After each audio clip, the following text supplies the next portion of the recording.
Bonjour, Hope Nation. Je suis Anna, le personnage enceinte de cette histoire poignante.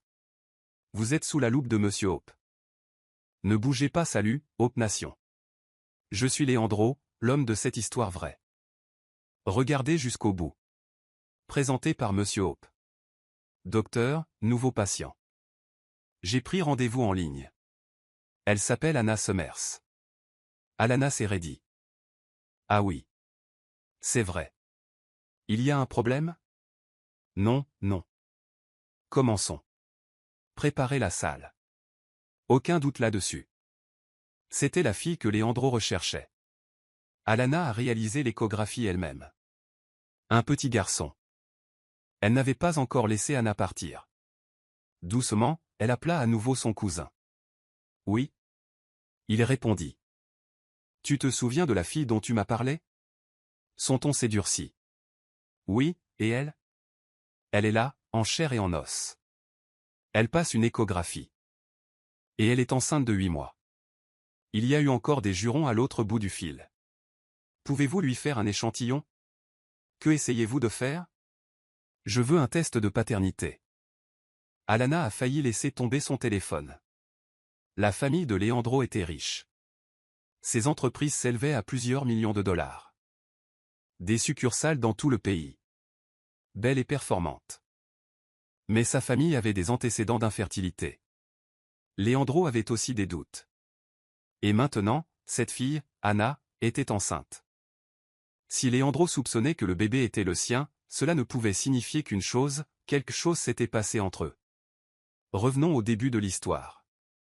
Je vais faire une intervention. Demande-lui de se rallonger, dit Alana. Elle allait faire ce que Leandro lui demandait. Elle prendrait un échantillon. Comme ça, il serait sûr. Quoi? Tu ne peux même pas me donner un seul dollar? Je rentre à peine à la maison et tu vas encore me refuser, s'écria Gino, le frère aîné d'Anna, dès son arrivée. De quoi parles-tu, Gino? Tu sais que je n'ai pas de favoritisme. Je vous aime tous autant. Leur mère répondit. Gino laissa échapper un sourire sarcastique. Ah bon? Alors allez, file-moi 1000 dollars. De toute façon, je ne leur rends presque pas visite. Anna serrait les dents en écoutant depuis la cuisine, tout en préparant un des remèdes à base de plantes de sa mère. Leur mère avait à peine les moyens de se payer des médicaments. Et voilà que son frère débarquait juste pour demander de l'argent. Allez, maman. Sérieusement. Gino continua à pousser. Anna posa la louche sur le feu, éteignit le feu et se dirigea furieusement vers le salon. Tu n'as pas entendu ce que maman a dit? Il n'y a pas d'argent. Tu m'écoutes au moins. S'exclama-t-elle. Sa mère la saisit vivement par le bras. C'est quoi ton problème? Je ne te parlais pas. Je suis venu parler à maman. Reste en dehors de ça. Aboya Gino. Elle a dit qu'il n'y avait pas d'argent. Anna a crié en retour. Tu es devenu un peu bavard, hein, a dit Gino en s'approchant. Leur mère s'interposa entre eux au moment même où Gino s'élançait. Elle fait comme si elle nourrissait la maisonnée, ricana-t-il. Au moins, je ne suis pas un fardeau comme toi. J'aide maman. Tu sors te saouler et tu ne rentres que bourré, hurla Anna. Gino repoussa leur mère et se jeta sur Anna, la poussant au sol. Espèce de sale gosse. Pour qui diable te prends-tu pour me parler comme ça? Tu te crois meilleur que moi. Les larmes montèrent aux yeux d'Anna. Entre elles, elle était la seule à aider leur mère. Gino était comme leur père, sans manière, un ivrogne et un joueur. Leur père était mort, ne leur laissant que des dettes. Anna et sa mère travaillaient comme des mulets pour joindre les deux bouts. Sa mère s'effondrait souvent d'épuisement, mais n'abandonnait jamais. Elle était déterminée à rembourser les dettes laissées par son défunt mari. Tu es pathétique, cria Gino en s'apprêtant à attaquer à nouveau. Mais leur mère s'effondra soudainement. Les yeux d'Anna s'écarquillèrent. Elle se leva aussitôt. Maman, s'écria-t-elle en se précipitant vers sa mère et en la serrant contre sa poitrine. Au lieu d'aider, Gino s'en alla en trombe. Vous êtes tous les deux nuls. Vous êtes nuls. Je m'en vais. Cuya. Aide-moi. Ne nous quitte pas, hurla Anna, la voix brisée par la peur. Elle ne savait pas quoi faire. Elle était terrifiée. Et maintenant, son frère s'était éloigné, comme s'il ne comptait pour rien. N'ayant pas le choix, Anna aida sa mère à aller dans la chambre et prit soin d'elle jusqu'à ce qu'elle se stabilise enfin, plus tard dans l'après-midi. Quand sa mère s'est réveillée, elle semblait encore extrêmement faible. « Maman, allonge-toi. »« S'il te plaît, ne te lève pas encore, » dit Anna, tandis que sa mère essayait de s'asseoir. « Mais il faut encore qu'on prépare à manger pour demain au stand, » dit sa mère d'une voix faible. « Sérieusement, maman ? Tu t'es évanouie et c'est encore ça qui t'inquiète » s'exclama Anna, incapable de contenir sa frustration. Elle avait parfois du mal à comprendre sa mère. Des amis avaient conseillé à sa mère de quitter son père des années auparavant. Mais elle ne l'a pas fait. Et Anna aurait parfaitement compris si elle l'avait fait. Il n'avait pas de travail, jouait, buvait et la maltraitait. Si sa mère était partie, Anna ne l'en aurait pas blâmé. Mais au lieu de cela, sa mère s'accrochait à l'image d'une famille parfaite, prétendant que tout allait bien. « Qu'est-ce que tu dis ? » ?»« Je vais bien. J'étais juste fatiguée. »« C'est pour ça que je me suis effondrée, » dit sa mère. « S'il te plaît, arrête de te disputer avec ton frère. Ça me stresse encore plus. »« S'il te plaît, maman ?» supplia Anna, essayant d'empêcher sa mère de sortir du lit. Mais sa mère repoussa sa main et tenta de se relever. « Maman !» Anna éleva la voix. Sa mère se figea au ton sec. « Écoute-moi bien, s'il te plaît. Ne sois pas si têtu. Tu trouves ça drôle ? Tu crois qu'on peut travailler sans arrêt et quand même payer toutes les dettes de papa ? Ça n'arrivera jamais. » Sa mère se tut. Elle était visiblement dépassée et désemparée, poussée à bout par le stress et la fatigue. S'il existait un moyen plus simple de se débarrasser de tous leurs problèmes, Anna l'aurait choisi. Mais ils vivaient dans le monde réel, où rien n'était facile. « Je suis désolée, » murmura sa mère, les larmes aux yeux. Anna se sentit aussitôt coupable. Elle serra sa mère dans ses bras. Elle n'avait pas voulu être dure, mais elle ne put retenir sa frustration. Elles restèrent 3 jours à la maison pour permettre à sa mère de se rétablir. Au bout de ces 3 jours, sa mère était redevenue elle-même, joyeuse et active. Anna était reconnaissante de ces jours de repos. Leur petit stand de restauration se trouvait juste en face d'un bâtiment universitaire, ce qui leur assurait un flux constant de clients. Ils avaient eu la chance de posséder ce terrain. Sa mère l'avait acheté alors qu'elle fondait une famille. Cela leur avait été d'une grande aide au quotidien, et ils essayaient encore d'économiser pour rembourser petit à petit les dettes de son père. Le soleil brillait, mais les élèves continuaient d'affluer à leur stand pour déjeuner. Anna s'occupait de servir leurs fameuses nouilles que les élèves adoraient. « Voici votre monnaie. »« Merci », dit-elle à un élève qui venait de payer. Puis elle alla voir sa mère pour l'aider à préparer le plat suivant, un ragoût de poulet pour le déjeuner. « J'ai déjà tout coupé, maman, » dit-elle en lui tendant un plateau d'ingrédients. « Merci, pourriez-vous aider ce client qui vient d'arriver » demanda sa mère en désignant l'entrée. Anna se dirigea rapidement vers la table où un groupe d'étudiants venait de s'asseoir. « Qu'est-ce que je peux vous servir » demanda-t-elle en souriant. Les élèves commandaient avec enthousiasme et, malgré l'épuisement, Anna continuait à servir avec bonne humeur. Les clients étaient leur bouée de sauvetage. À 15h30, ils étaient complètement épuisés. Anna regarda sa mère, restée debout toute la journée. « Maman, assieds-toi, je m'occupe du reste. »« Tu es sûre ?» demanda sa mère. « Oui, maman, vas-y, je m'en occupe. » Sa mère céda, et Anna enfila un tablier et prit la relève pour faire la vaisselle. Quelques minutes plus tard, sa mère sortit, probablement pour saluer un autre client. Leur stand resta ouvert jusqu'à 21h30, et alors même qu'ils s'apprêtaient à fermer, les clients continuaient d'affluer. Anna soupira. Si seulement il pouvait faire une pause, sinon pour elle, du moins pour sa mère malade. Si seulement elle pouvait trouver un autre travail, sa mère n'aurait plus à travailler aussi dur au stand, mais la laisser seule serait encore pire. « Quand allez-vous payer ?» Elle se figea en entendant la voix furieuse dehors. « Je suis vraiment désolée, monsieur, nous n'avons rien pour le moment.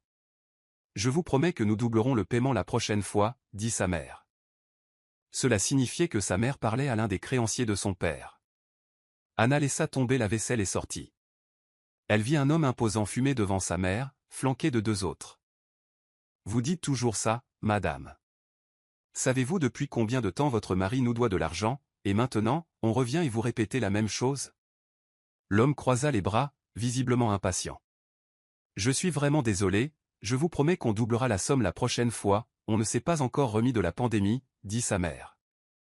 Et si on recommençait à facturer des intérêts, menaça l'homme.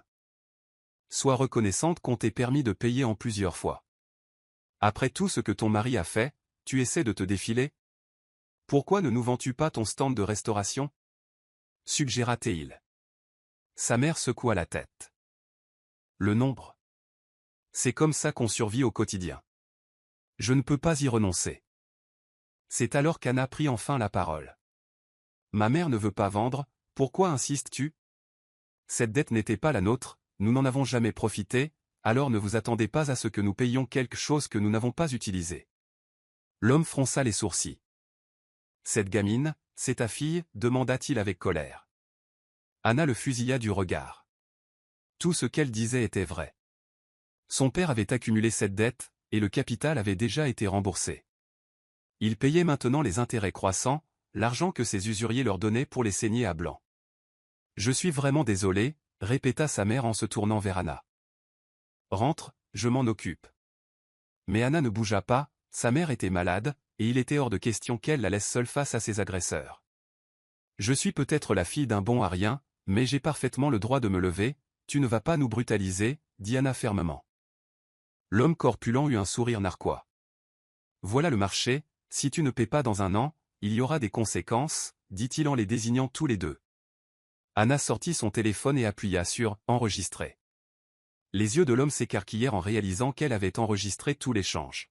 « Vas-y, essaie de nous embêter, je peux envoyer ça à un flic que ma mère connaît, prévint-elle. Et tu n'as même pas de permis d'exploitation, on verra bien ce qui se passe si je te dénonce. » L'homme serra les poings, la mâchoire serrée, mais il ne bougea pas. Il savait qu'il était acculé. Ils ne reviendront pas le lendemain. Oui, c'était toujours une dette, mais un jour, Anna mettrait fin à leur relation avec ces horribles personnes, elle la rembourserait à ses conditions. Elle se réveilla tôt au son d'un bruit provenant du salon. Il n'était que 6 heures du matin, et sa mère et elle se réveillaient généralement à 7 heures pour compenser la fatigue de la veille. Elle se leva et alla au salon pour vérifier ce que c'était, mais elle trouva sa mère effondrée par terre, le sang ruisselant sous elle. « Maman! Maman !»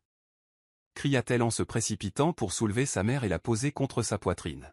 « Réveille-toi, que se passe-t-il » sanglota-t-elle, complètement paniquée. Quelques instants de panique passèrent avant qu'elle se souvienne d'appeler l'ami de sa mère. Elle tremblait de peur, mais elle réussit à appeler. Ils emmenèrent sa mère à l'hôpital. Anna pria tout le long du trajet, désespérée d'arriver à temps. Le soulagement l'envahit lorsque le médecin lui annonça enfin que l'état de sa mère était stable, qu'elle s'était évanouie à cause du stress et de la fatigue extrême. Mais ce soulagement fut de courte durée, les paroles suivantes du médecin la bouleversèrent. La tuberculose de votre mère est avancée et elle souffre également d'un cancer de stade 4. Anna resta figée, incapable de comprendre ce qu'elle venait d'entendre. Sa mère l'avait caché, elle ne savait pas quand cela avait commencé. Son monde s'écroula. Elle entra dans la chambre d'hôpital de sa mère en larmes. Sa mère était réveillée, un léger sourire aux lèvres. Une gentille voisine était assise à côté d'elle, l'aidant pendant son absence. « Maman !» Anna s'étrangla en se précipitant vers elle et la serra fort dans ses bras. Sa mère la regarda, perplexe, jusqu'à ce qu'elle comprenne la raison de la réaction de sa fille. « Pourquoi ne m'as-tu rien dit ? Pourquoi n'as-tu rien dit » demanda Anna en sanglotant. « Tu aurais pu me le dire, tu n'étais pas obligée d'affronter ça toute seule. » Sa mère passa doucement ses doigts dans les cheveux d'Anna. « Je suis désolé, je me suis dit que ça ne servirait à rien de te le dire, que tu ne ferais qu'aggraver ton inquiétude, et je ne voulais pas t'accabler avec ma maladie, tu as déjà assez souffert à cause de mes mauvais choix. » « Si seulement j'avais écouté, murmura-t-elle, si seulement j'avais quitté ton père plus tôt, peut-être aurions-nous pu prendre un nouveau départ. » Anna secoua la tête, les larmes coulant à flots.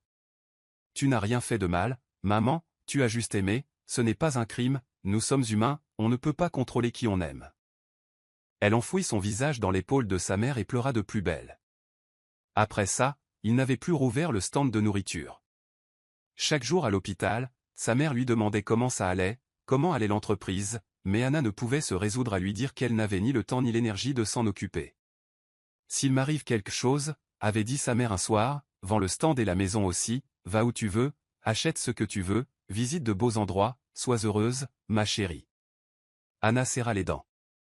Ne dis pas ça, maman, tu vas guérir, je sais que tu iras mieux, et quand tu iras mieux, nous voyagerons, nous économiserons et visiterons tous les endroits dont nous avons rêvé. Tu as dit que tu voulais essayer un hanbok traditionnel, comme dans ces séries historiques coréennes qu'on regarde, on ira sur l'île de Jeju, on prendra des photos, on visitera tous ces endroits qu'on a vus à la télévision. Un sourire faible mais sincère éclaira le visage de sa mère, son corps était fragile, mais elle hocha lentement la tête. Oui bébé, on ira ensemble, on portera le hanbok et on prendra des photos, on verra la Corée ensemble. Sa mère était une grande fan de séries coréennes. À l'époque où elle tenait le stand de restauration, la télévision était toujours allumée, diffusant l'émission que sa mère regardait. Ce soir-là, elles ont dîné ensemble en regardant l'une de leurs séries préférées sur le téléphone d'Anna. Elle l'avait enregistré hors ligne, sachant combien sa mère l'adorait. Ce soir-là, sa mère lui demanda de le revoir ensemble. Elle l'avait pratiquement mémorisé à force de le regarder. Anna trouvait les dialogues ringards, mais pour sa mère, c'était quand même la plus belle série du monde. J'ai sommeil, murmura sa mère avant même la fin de l'épisode. Tu es sûr? Sa mère acquiesça. Oui, tu devrais dormir aussi, tu es fatigué. Le lendemain, sa mère semblait pleine de vie, riant avec une amie en visite. Le même jour, Anna commençait son premier service dans une pizzeria. Non pas comme cuisinière, mais comme livreuse. Elle savait qu'elle ne pourrait pas gérer le stand de restauration seule. Elle n'était pas aussi bonne cuisinière que sa mère et ne pouvait pas reproduire ses recettes, alors elle a choisi de travailler ailleurs pour le moment. Elle croyait qu'elle et sa mère s'en remettraient, qu'elle rouvrirait le stand un jour, et que ce serait encore meilleur. Tu as un permis de conduire, n'est-ce pas? Demanda le propriétaire, visiblement dubitatif. Oui, monsieur, répondit Anna avec assurance. Tu sais que ce travail est dur. Tu penses pouvoir suivre les garçons? La livraison n'est pas pour tout le monde, la plupart des filles ne durent pas. Je peux le faire, je suis rapide et compétente. Je livrais pour notre propre stand de restauration, j'ai l'habitude, dit-elle en souriant. D'accord, vas-y, commence maintenant, dit le propriétaire en lui lançant les clés d'un scooter. Elle les rattrapa, attrapa un casque par devant et se mit au travail.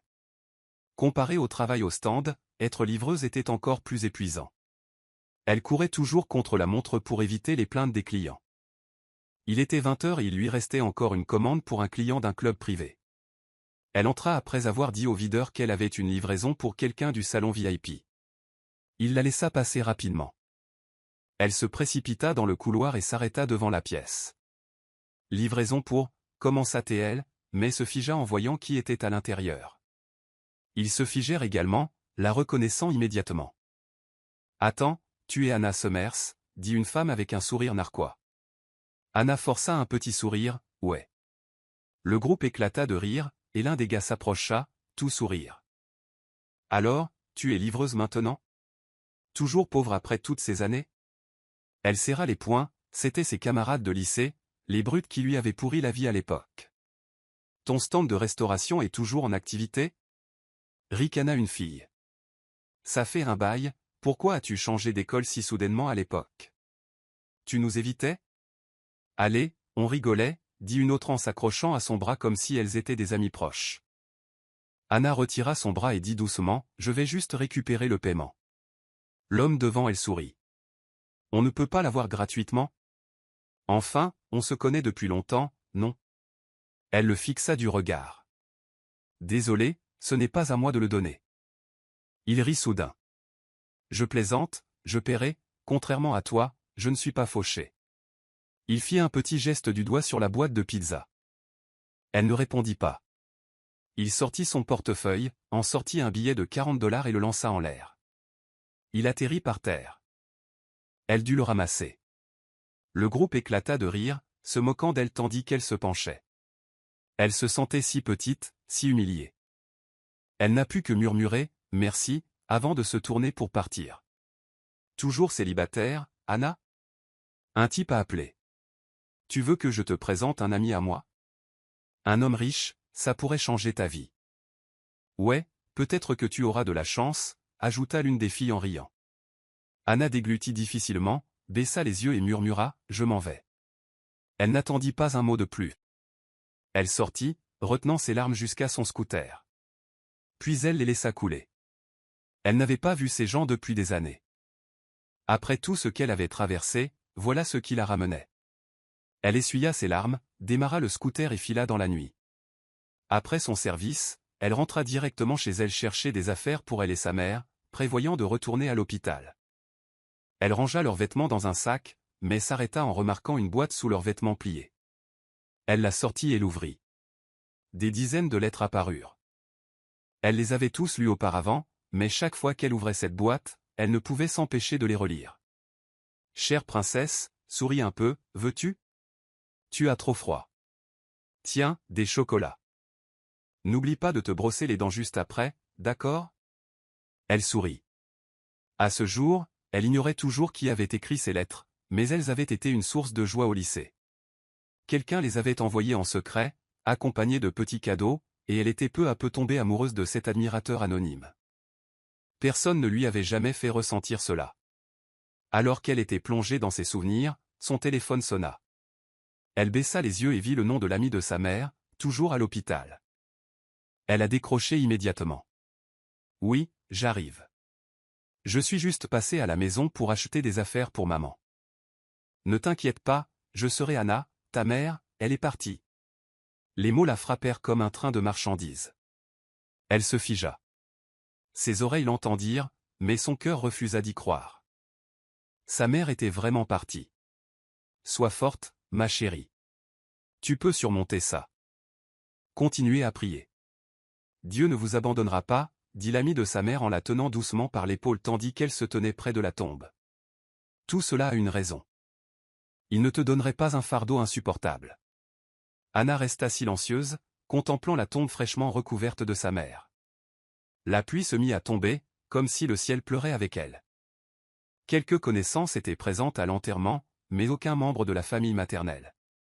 Elle ignorait s'ils avaient choisi de ne pas venir, ou s'ils n'avaient jamais vraiment accepté sa mère, née hors mariage. L'idée que sa mère ait été abandonnée, même dans la mort, lui faisait mal. « Merci pour tout ce que tu as fait, » murmura Anna en larmes. « Ma mère t'était si reconnaissante de son vivant. Je n'aurais pas su quoi faire sans toi. Tu es comme une famille pour moi, » a dit l'ami de sa mère. « Ta mère et moi sommes amis depuis des années. Si tu as besoin de quoi que ce soit, n'hésite pas. » Elle tapota doucement l'épaule d'Anna. Anna lui offrit un léger sourire de gratitude. Un à un, les visiteurs partirent. Anna resta des heures, incapable de se détacher. À cet instant, elle avait juste envie de passer quelques secondes de plus avec sa mère. Après ce jour, elle retourna dans la maison calme et sans vie qu'elle partageait avec sa mère. Chaque recoin lui rappelait les jours qu'ils avaient passés ensemble. C'était trop douloureux, elle ne pouvait pas passer à autre chose, alors elle prit une décision. « Cet endroit est-il rénovable ? » « Non, » demanda une femme en se tournant vers son mari, debout à côté d'elle. « Ouais, il n'y a pas grand-chose à réparer. »« Elle est habitable de suite, » répondit-il. Anna avait décidé de vendre la maison. Sa mère lui avait donné l'autorisation de le faire avant son décès. Le couple prévoyait d'offrir la maison en cadeau de mariage à leur enfant. Ils se mirent d'accord sur un prix, et la vente devint officielle. Elle a également vendu le stand de restauration. Il avait attiré de nombreux acheteurs grâce à son emplacement privilégié près du collège. Tout a été finalisé rapidement. « Ouvre cette porte », cria Gino un après-midi, en surgissant soudainement dehors. Il avait visiblement appris l'existence de la vente. « Espèce de sale gosse égoïste. Moi aussi, je suis l'enfant de maman. J'ai droit à cet argent. Donne-le-moi. » cria-t-il. Mais il ne pouvait rien faire. Leur mère ne l'avait pas mentionné dans son testament. Et même si elle l'avait fait, Anna n'avait aucune intention de transmettre l'argent que sa mère avait gagné si durement, pour que son frère le dilapide tout entier. « Change d'abord tes habitudes, et peut-être qu'on n'aurait pas de problème, » cria-t-elle de l'intérieur. Elle ne voulait pas amasser l'argent. Mais si le donner à son frère signifiait le jeter, elle préférait le garder. « Tu es cupide. J'ai toujours su que tu voulais tout pour toi. Faisant semblant d'être la fille serviable, mais tu as tes propres intérêts, » cria Gino. Elle ne répondit pas. La porte était verrouillée et elle n'avait aucune intention de l'ouvrir. Si je te revois, je jure que je te tuerai. Animal avide, hurla-t-il de l'extérieur. Son cœur battait la chamade sous la menace. Mais elle devait rester forte. Elle veillerait à ce que l'argent de leur mère soit utilisé à bon escient. Au fond d'elle-même, elle ne se sentait pas en droit de le récupérer. Même si sa mère le lui avait confié. Elle quitta la maison aussitôt. La dette de son père ne valait pas la peine d'être remboursée. Pas avec des taux d'intérêt exorbitants et inhumains. Elle s'installa près de la côte. Sa mère avait toujours rêvé de vivre au bord de la mer. Avec un peu d'argent, Anna acheta une petite maison et un terrain près de l'eau. Elle déposa le reste à la banque, jurant de ne plus y toucher. Elle comptait économiser et, un jour, racheter leur ancien stand de restauration. Un jour, elle le rouvrirait et le gérerait elle-même, quand elle serait prête. Elle a déménagé d'un endroit à l'autre jusqu'à ce qu'elle trouve enfin un appartement calme où loger. Heureusement que je les ai devancés, murmura-t-elle en regardant autour d'elle sa modeste nouvelle maison. C'était son nouveau départ. Je te le promets, maman. Je vivrai en paix maintenant. Plus de stress. Je vais bien manger et prendre soin de moi. Où que tu sois, j'espère que tu peux voir ça. J'essaie de me relever après t'avoir perdu. J'essaie d'être heureuse, même si tu n'es plus là. Murmura-t-elle d'une voix tremblante. Elle retint ses larmes. Elle ne voulait plus que sa mère la voie souffrir. Elle voulait qu'elle soit heureuse, qu'elle la regarde d'en haut. Merci pour tout, maman, dit-elle avec un sourire amer, en regardant autour d'elle dans son nouvel espace. Comme avant, elle reprit son travail de livreuse de pizza dans la même succursale. Elle conserva le même emploi, mais elle avait désormais un petit boulot d'appoint dans un petit restaurant, où elle faisait la vaisselle tous les matins avant sa livraison du soir. Qu'est-ce que c'est? C'est ma commande? J'ai dit jambon fromage. Je ne veux pas de hawaïen. Es-tu stupide? Tu ne comprends pas une simple requête, s'exclama une femme en ouvrant la porte de son appartement. Ce n'était pas la faute d'Anna. Quelqu'un du magasin avait mal emballé la commande, mais c'est elle qui en a subi les conséquences.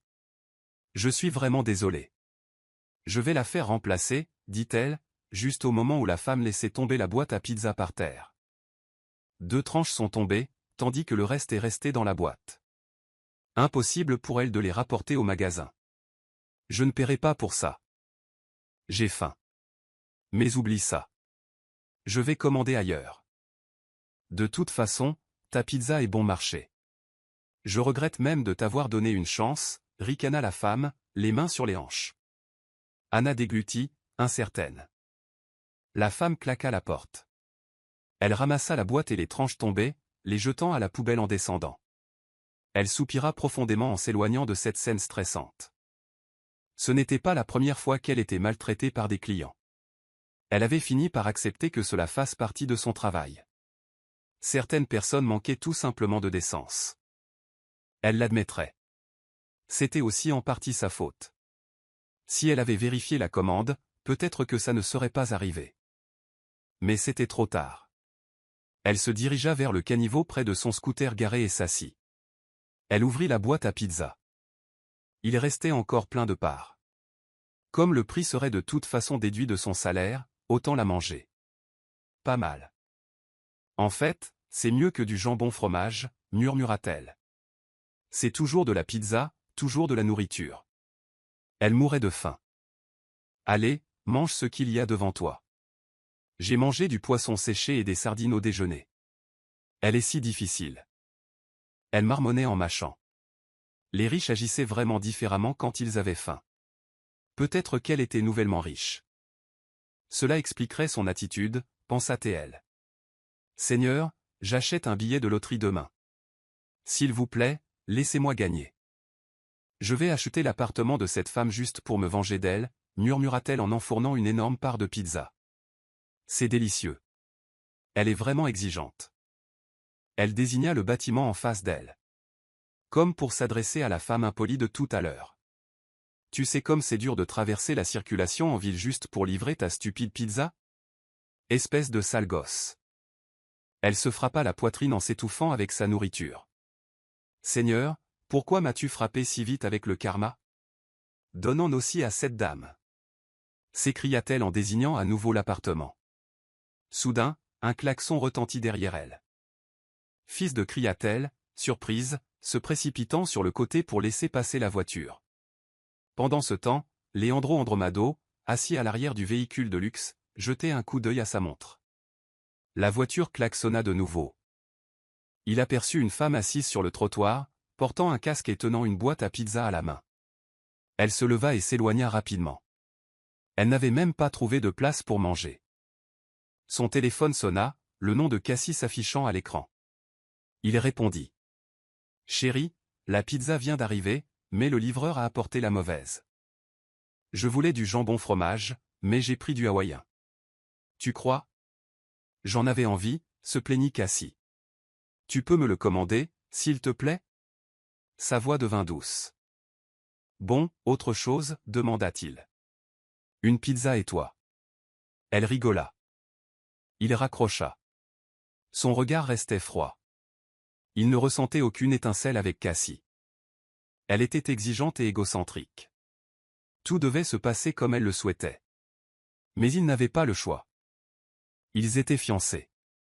C'était un arrangement fixe pour des raisons professionnelles. Pas d'amour en jeu, juste des contrats. Appelle un autre restaurant et prends-lui sa pizza, ordonna-t-il à son chauffeur. Bien noté, monsieur, répondit le chauffeur. Leandro sortit de la voiture et jeta un coup d'œil à la fille qui venait d'engloutir la pizza. Elle monta sur un scooter étiqueté au nom de la pizzeria. C'est une livreuse, murmura-t-il. Il la regarda filer à toute vitesse sur la route. Il secoua la tête. Il ne savait même pas pourquoi il lui prêtait attention. Il ne la connaissait pas du tout. Pendant ce temps, Olivia, c'était son vrai nom, souriait en fonçant sur l'autoroute. Malgré l'épuisement dû à son travail, elle restait joyeuse. Il lui fallait rester positive pour surmonter le stress. C'était la seule façon pour elle de continuer. Et, on ne peut pas manger ici. Si le patron t'attrape, t'es foutu, cria le maître boulanger en donnant un coup de pied dans la boîte sur laquelle elle était assise. Elle était en train de dîner. Il y avait une cantine à disposition et ils étaient censés y manger. Mais elle était pressée. Elle devait encore recevoir une livraison après son repas et la cantine était trop loin. Ce serait une perte de temps. Juste pour cette fois, s'il vous plaît, laissez tomber, supplia-t-elle. Si je suis en retard pour ma livraison, ça vous affectera aussi, puisque vous êtes le gérant. Elle sourit. Le maître boulanger, cueillant en doigt, était aussi le gérant. Il avait 2 rôles, ce qui le rendait extrêmement occupé.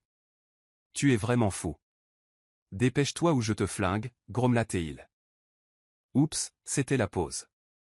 Elle n'avait pas d'autre choix que de partir et de continuer ce qu'elle faisait. Elle a juste souri et a mordu dans son poisson séché préféré. Elle n'avait pas les moyens de se ruiner en nourriture. Elle a dû économiser jusqu'à un jour pour racheter le stand de nourriture qu'elle et sa mère tenaient. Elle avait fait plusieurs livraisons ce jour-là, revenant tout juste de son activité secondaire au restaurant. Après cela, elle s'est immédiatement rendue à la pizzeria pour son 2e emploi. Chaque jour, elle cumulait 2 emplois. Son seul repos était vers minuit. Elle se réveillait à 8 heures, commençait au restaurant à 9 heures et passait à la pizzeria à 17 heures. C'était un cycle.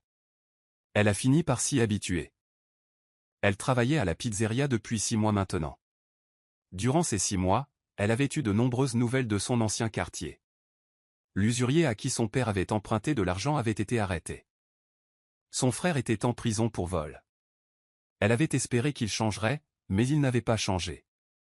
Elle lui en voulait terriblement de profiter de leur mère et de toujours leur causer des ennuis. Mais maintenant, elle ne ressentait que de la tristesse. Il était toujours son frère, toujours un membre de sa famille, et rien ne pouvait changer cela. Tout ce qu'elle désirait, c'était qu'il change de vie, qu'il vive une vie meilleure. Seigneur, s'il te plaît, fais-moi avoir de la chance aujourd'hui.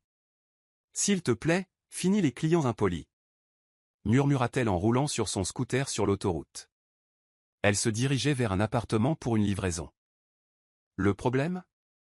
C'était dans le même service que la femme l'avait insultée la dernière fois.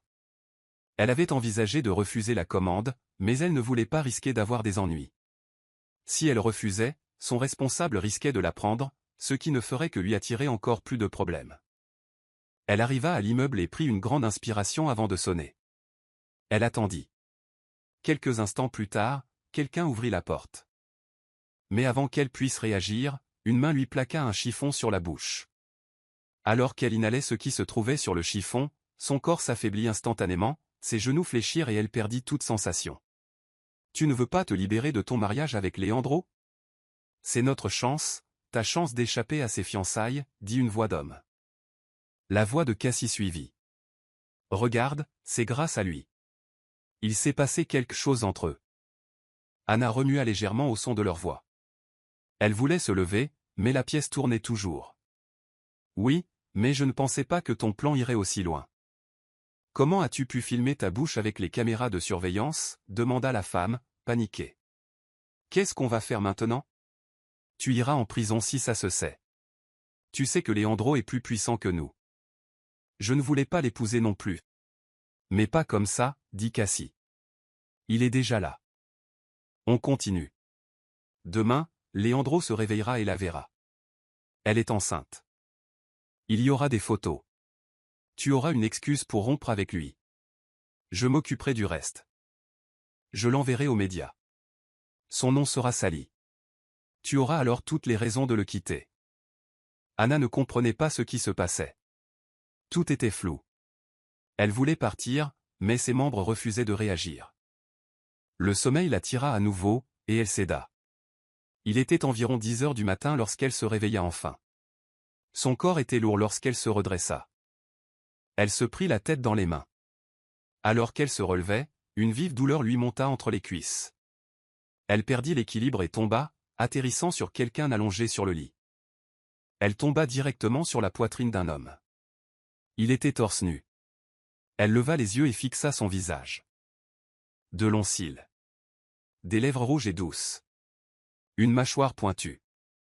Des sourcils épais. L'homme semblait tout droit sorti d'un film. Soudain, ses yeux s'ouvrirent brusquement et leurs regards se croisèrent. Pendant une seconde, le monde se figea. Puis elle réalisa, elle ne portait rien par-dessus. Elle haleta et s'éloigna précipitamment. Ne pars pas, sa voix grave résonna tandis qu'il lui tenait doucement le poignet. Sa voix était à la hauteur de son physique saisissant. Lâche-moi, dit-elle en évitant son regard. Il ne la lâcha pas. Elle le regarda à nouveau et vit la douceur dans ses yeux. Elle ne comprenait pas. Il ne la lâchait toujours pas. Ah ! Cria-t-elle en lui mordant la main, le forçant à la lâcher. Elle attrapa rapidement une chemise et l'enfila. Mais elle se figea. Il y avait du sang sur le drap. Ses yeux s'écarquillèrent. Il s'était vraiment passé quelque chose entre eux. Il lui avait pris sa virginité. Elle se tourna vers lui, furieuse, et le vit la fixer d'un air absent. Alors, que signifie tout cela ? Une voix familière hurla. Cassie fit irruption dans la pièce, son regard allant d'elle à celui de l'homme sur le lit. « Leandro, qu'est-ce que c'est que ça ? Explique-toi, s'écria-t-elle. Alors, il s'appelait Leandro. Et à en juger par la réaction de Cassie, ils étaient clairement en couple. C'est quoi ce truc ? Espèce de sale con ! Cria Cassie en se précipitant pour gifler Leandro. Anna n'attendit pas. Elle se précipita hors de la pièce, serrant ses vêtements contre elle. Elle courut dans le couloir, hébétée, et appuya sur le bouton de l'ascenseur. Arrivée au parking, elle se saisit la poitrine. Tout tournait à toute vitesse. Hier encore, tout semblait normal. Et maintenant, elle fréquentait des inconnus. Le pire ? Quelque chose s'était passé entre elle et Leandro. Elle se tenait la tête, des flashs du moment où elle avait perdu connaissance envahissant son esprit. Quelqu'un lui avait couvert la bouche avec un tissu. Elle n'avait pas voulu ça. Elle n'avait pas choisi ça. Elle ne savait pas comment elle était arrivée là. Quelques instants plus tard, elle enfourcha son scooter et s'éloigna à toute vitesse. Pendant ce temps, Leandro était assis sur le canapé, abasourdi. « Comment as-tu pu me faire ça, Leandro ? Je t'ai tout donné. Je sais que c'était un mariage arrangé, mais je l'ai pris au sérieux. J'espérais que peut-être, juste peut-être, tu m'aimerais aussi. Et maintenant, je te retrouve au lit avec une autre femme, s'écria Cassie, complètement hystérique. Je suis désolé, dit-il en se frottant les tempes. Je vais enquêter sur ce qui s'est passé. Cassie rit amèrement. Non merci. Je romps avec toi. C'est fini. Je ne vais même pas discuter. Elle n'arrêtait pas de pleurer. Il n'a pas essayé de l'arrêter. Il ne savait pas non plus comment tout cela était arrivé. Il venait de se réveiller dans cette situation.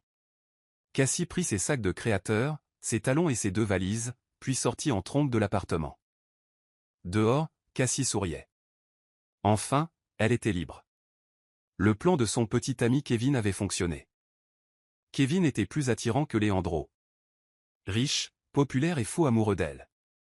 Elle avait été obsédée par Leandro, mais il ne lui avait jamais manifesté de réel intérêt. Finalement, elle s'est lassée. Contrairement à Kevin, il était romantique et incroyable au lit. Il l'aimait. Kevin n'était pas vraiment beau, mais beaucoup de femmes le couraient quand même. C'était ce qui comptait pour elle. Cassie aimait être gâtée. C'était une gamine habituée à obtenir ce qu'elle voulait. Et Leandro ne le lui a jamais donné. 3 jours plus tard, la nouvelle tomba. Cassie Lambert avait mis fin à ses fiançailles avec le magnate des affaires Leandro Andromado. La source ? Son nouveau petit ami, Kevin. Selon certaines sources, Cassie aurait surpris Leandro au lit avec une autre femme. On s'en occupe immédiatement, monsieur. Cet article provient d'un éditeur non vérifié. Le détective privé de Leandro a fait son rapport. Je double tes honoraires. Fais-le simplement retirer. S'ils ne le font pas, dis-leur que je porterai plainte, répondit Leandro. Bien compris, monsieur. Nous allons supprimer l'article en priorité, puis nous enquêterons sur la femme de cette nuit-là. Numéro. Fais l'inverse, dit froidement Leandro. Je veux d'abord des informations complètes sur cette femme. Son adresse, ses antécédents, tout. Compris. On s'en occupe immédiatement. Leandro a mis fin à l'appel. En vérité, il se souciait plus de la jeune fille que du scandale. Il posa son verre de vin et contempla l'horizon depuis son bureau. Il était reconnaissant que la rupture avec Cassie ait été facile. Pas de désordre, pas de drame. C'est fait. Excusez-moi, monsieur. Les parents de Cassie sont là, lui annonça sa secrétaire. Laissez-les entrer, dit-il, les mains dans les poches. Quelques instants plus tard, les parents de Cassie, furieux, entrèrent dans la pièce. Je t'ai fait confiance, a crié son père. Tu as dit que tu prendrais soin de ma fille. J'ai soutenu votre relation.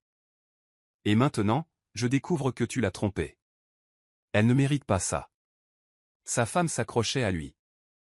Mon pauvre bébé. Elle espérait que tu l'aimerais. Heureusement qu'elle ne t'a pas épousé. Elle aurait souffert. Leandro n'a rien dit. Il les a laissés se défouler. Il savait qu'il avait fait une erreur. Mais pour lui, c'était mieux ainsi. Mieux valait en finir plutôt que de continuer à mentir. Les parents de Cassie partirent en larmes. Il vida le reste de son verre et se retourna vers la ville. Mais son esprit resta fixé sur une seule personne. La femme de cette nuit-là. Son visage ne le quittait pas. Sa poitrine se serrait à chaque fois qu'il se souvenait d'elle. Et, je m'occupe du reste. Tu as fini tes 5 plateaux de pâtes. Dit Cuya en doigt, le gérant, en faisant signe à Olivia de partir. Elle esquissa un petit sourire, sachant qu'il la gronderait si elle insistait pour rester. Qu'est-ce que tu fous, tonton ? Pourquoi es-tu si indulgent avec elle juste parce qu'elle est enceinte ? S'exclama Trixie, la fille du propriétaire, en entrant. Trixie avait toujours été une sale gosse. Et Andois, frère du propriétaire, gérait la boutique. Elle est enceinte. Et alors ? Je fais ça pour elle et le bébé. Si tu n'as rien à apporter, va te faire une manucure ou autre chose, rétorqua Andois. Ce n'est pas notre faute si elle est tombée enceinte. Pourquoi sommes-nous obligés d'être gentils avec elle ? Ricana Trixie. Olivia cligna des yeux et baissa les yeux, visiblement blessée par ces mots. C'était son quotidien désormais. Les choses ont empiré après sa grossesse. Le magasin n'a pas eu d'autre choix que de la garder.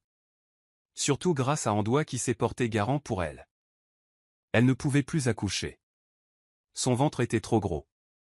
Les trajets chaotiques étaient mauvais pour le bébé. Elle était désormais assistante en cuisine, aidant principalement Andois. Heureusement, les propriétaires du magasin lui ont permis de continuer à travailler. Reste à la cantine pour l'instant. Reviens quand j'ai besoin de toi, lui dit Andois, et elle acquiesça. Alors qu'elle s'apprêtait à partir, un de ses collègues l'appela. Dis donc, Olivia, on te cherche. Elle se retourna, perplexe. Qui me cherchait, demanda-t-elle. Là. Sa collègue lui a montré du doigt une élégante voiture noire garée devant. Elle a froncé les sourcils. Ça a l'air cher. Tu les connais? Non. Vraiment? Olivia eut un sourire crispé et se dirigea vers la voiture pour voir qui c'était et pourquoi on la demandait. Elle frappa à la vitre. Bonjour. Quelqu'un a dit que vous cherchiez, elle s'arrêta net. L'homme à l'intérieur était Leandro, le père de son enfant. Elle se détourna aussitôt et s'éloigna sans un mot. Mais avant qu'elle puisse aller plus loin, il était sorti de la voiture et lui avait attrapé le bras. Lâche-moi, ou veux-tu que je te morde à nouveau la main, la menaça-t-elle, se souvenant de la fois où elle lui avait échappé. Vas-y, mords-moi. Je ne t'en empêcherai pas. Mais tu viens avec moi, que ça te plaise ou non. Il dit fermement. Elle ne s'en rendait pas compte, mais elle avait déjà été entraînée. Avant même de s'en rendre compte, elle était dans sa voiture. Il l'emmena dans son imposant immeuble. Elle ne put s'empêcher de rester bouche bée tandis qu'il traversait le hall. Elle était en pyjama et chemise ample, complètement décalée parmi tous ces professionnels en costume. Tout le monde salua Leandro à son passage. Elle était perplexe. Pourquoi tout le monde s'inclinait-il devant lui? Pourquoi avait-elle le sentiment d'être sur le point de découvrir quelque chose d'énorme? Que veux-tu boire? Du thé, du jus de fruits frais ou du lait, demanda Leandro en entrant dans son bureau. Du jus, répondit-elle avec hésitation. Il passa immédiatement un appel. Quelques minutes plus tard, quelqu'un lui livra son jus. Elle n'arrivait pas à croire à quel point tout était simple dans cet endroit. Il y avait un bar sec, un réfrigérateur, un comptoir avec des fruits dessus. Tout semblait cher. La vue extérieure était à couper le souffle, avec des murs vitrés du sol au plafond et des meubles en verre. Que fais-je ici? Pourquoi m'as-tu amené? N'est-ce pas un enlèvement? Demanda-t-elle, agacée. Tu portes mon enfant. J'ai le droit de te parler. Alors dis-moi, est-ce que ça ressemble à un enlèvement? Ses yeux s'écarquillèrent. Elle ne s'y attendait pas. Tu n'as pas été en couple depuis 8 mois. Alors inutile de discuter. Tu portes mon enfant. C'est mon enfant, mademoiselle Anna Summers. Elle haleta en entendant son nom complet sortir de sa bouche. Comment? Comment me connais-tu? Balbutia-t-elle. Évidemment, j'ai fait enquêter sur vous. Enfin, nous sommes face à face, mademoiselle Summers. Sa façon de le dire lui a donné l'impression d'être la fautive, alors qu'en réalité, c'était elle la victime. Elle serra les poings de frustration. Pourquoi avait-elle l'impression d'être piégée? Pourquoi ces problèmes ne pouvaient-ils pas la laisser tranquille? Chaque fois que les choses commençaient à se calmer, une nouvelle tempête éclatait. Et s'il était vraiment le père? Cela ne signifiait pas qu'elle avait besoin de lui. Elle s'était déjà promis d'élever ce bébé seule. Elle ne dépendrait de personne, pas même de son père. Son fils grandirait en ne connaissant qu'elle comme parent. Elle ne deviendrait pas comme sa mère. Elle le ferait toute seule. De quoi parles-tu? Ce n'est pas ton enfant, dit-elle avec un faux sourire. Mais Leandro ne broncha pas. Il sortit une enveloppe contenant le résultat du test de paternité et la posa sur la table devant elle. Elle fronça les sourcils en l'ouvrant. Lorsqu'elle comprit ce que c'était, son expression devint stupéfaite. Il y a un mois, tu as eu un contrôle chez ma cousine, qui est gynécologue obstétricienne. Elle t'a prélevé un échantillon à ton insu. Je lui ai demandé de faire un test de paternité. Il l'a regardé fixement. Le résultat est positif, alors vas-tu continuer à le nier? Elle leva les yeux vers lui, stupéfaite. C'était le même homme qu'elle essayait d'éviter depuis des mois. Et maintenant, il était assis juste devant elle, avec des preuves. Je la rappellerai si tu veux un autre examen, ajouta-t-il. Elle fera comme si c'était juste un contrôle de routine. Merci, dit-il à son cousin au téléphone. Tu as de la chance si c'est vraiment ton bébé. Ma tante et mon oncle ont eu du mal à t'avoir. C'est une maladie de famille, lui avait dit solennellement son cousin. Elle aussi était stérile et avait connu des mariages ratés à cause de cela. Je t'enverrai son numéro et son adresse. De toute façon, elle est là maintenant. Autant en profiter. Remercie-moi. Paye-moi, d'accord? Plaisanta T.L. Ouais, merci. Je paierai ton hôtel pour ton anniversaire, répondit-il. C'est fou. Bon, je dois y aller. J'ai d'autres choses à régler. Il avait attendu le résultat du test pendant un mois entier. Et maintenant, il l'avait. Que me veux-tu? Pourquoi fais-tu ça? À cause de ce qui s'est passé cette nuit-là? Je ne sais même pas comment je me suis retrouvée là. J'étais inconsciente, dit Anna. Il avait déjà enquêté. Kevin et Cassie étaient derrière tout ça. Ils l'avaient droguée, avaient monté la situation et s'en étaient servi comme prétexte pour que Cassie mette fin à leur fiançailles. Leandro ne l'avait pas arrêté. Il ne voulait pas non plus poursuivre leur relation. Il lui plaça un autre document devant elle. Lisez ceci. C'est un contrat. Vous pouvez le refuser. Mais sache que je te suivrai, toi et notre enfant, partout où tu iras si tu refuses. Si tu acceptes, tu respecteras les conditions pendant 1 an. Après cela, j'accepterai la coparentalité. Je te donnerai un grand terrain et un soutien financier à vie. Je ne t'embêterai plus. Il la regarda droit dans les yeux. Elle semblait confuse. Déchirée. Il voyait bien qu'elle voulait élever l'enfant seule. Mais il ne la laissait pas faire. Il ne la laissait pas faire toute seule. Elle prit le journal et le lut. La première condition était qu'elle vive avec lui dans le manoir après l'accouchement. La deuxième condition était que le bébé porte son nom de famille. La troisième condition était qu'elle ne puisse refuser aucune aide de sa part. Quatrièmement, elle devait rester au manoir pendant 1 an. Elle pouvait prolonger ce séjour, mais pas l'écourter. Elle serra les dents en le regardant. « Tu es vraiment obligé de faire ça ?» Il se figea en voyant une larme couler sur sa joue. Il ne s'y attendait pas. Quelque chose dans sa poitrine se serra à la voir pleurer. Mais il devait rester ferme. Il ne pouvait pas se laisser influencer par ses émotions. « Signez simplement le contrat et on en aura fini, » dit-il en lui faisant glisser le stylo. Elle prit une grande inspiration, prit le stylo d'une main tremblante et signa. Il saisit immédiatement le contrat dès qu'elle eut terminé. Maintenant qu'il était signé et allait être notarié, il n'y avait plus d'obstacle. Il ne lui restait plus qu'à honorer son engagement. « Merci, » dit-il. Elle se leva sans un mot et ne se retourna pas. Il prit son téléphone. « Appelez les gardes, aidez mademoiselle Anna Summers, faites en sorte que la voiture de fonction la ramène chez elle en toute sécurité, assurez-vous qu'elle arrive sans encombre. »« Oui, monsieur, immédiatement. » Il raccrocha et expira. Il prit son verre et but une gorgée de vin, puis alluma l'écran. 4 gardes du corps rejoignirent Anna en bas. Il la regarda, visiblement surprise. Un léger sourire se dessina sur son visage. Désormais, Anna allait devoir s'habituer à ce monde. « Tu délires. Tu crois vraiment qu'il est sérieux avec toi? Ce n'est pas un conte de fées, Anna. Ne sois pas stupide, s'exclama Lexi, complètement hystérique. Elle était la seule avec qui Anna vivait dans cet appartement miteux. Anna payait $100 par mois, alors que c'était censé être gratuit puisqu'il s'agissait d'un logement à demeure. Mais pour éviter les conflits, elle avait choisi de payer. Lexi était ravie de chaque paie. Cet argent lui permettait de payer ses soins capillaires brésiliens et ses rendez-vous au spa. Maintenant qu'Anna partait, Lexi allait se retrouver à nouveau fauchée et n'aurait plus personne à harceler. Anna ne l'avait tolérée que parce qu'elle travaillait dans la pizzeria que tenait le père de Lexi. Elle n'avait pas le choix. Elle devait économiser. Mais maintenant, elle devait déménager au manoir de Leandro. Cela faisait partie du contrat. Elle allait le respecter. Pas pour elle, mais pour son enfant. Son enfant y avait droit.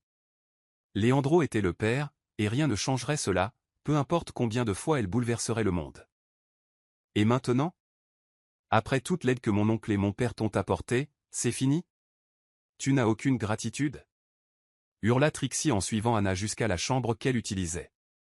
Trixie attrapa le sac d'Anna, mais avant qu'elle puisse le lui arracher, un homme musclé le lui arracha des mains. Incroyable, Leandro avait assigné 4 gardes du corps à Anna, comme si elle pouvait vraiment s'échapper. « Je vais porter vos affaires, madame. Posez simplement ce que vous voulez emporter par terre.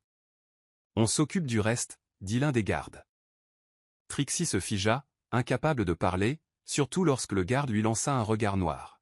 « Si tu continues à me fixer comme ça, je te crève les yeux, » dit le garde en lui rendant son regard noir.